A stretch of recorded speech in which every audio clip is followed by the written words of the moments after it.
Hi everyone, welcome back to another video from Gaming Basics.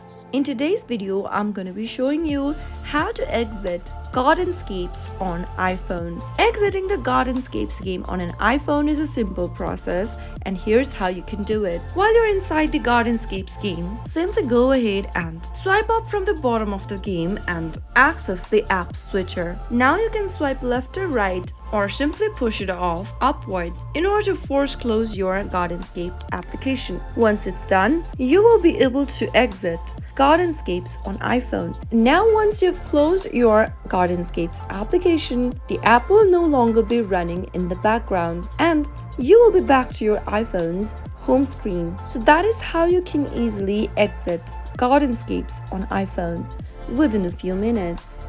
If you found the video to be helpful, go ahead and give us a thumbs up. Don't forget to subscribe to our channel by hitting the subscribe button. Also press the bell icon so that you'll never miss another upcoming upload from us. I'll see you again in the next video.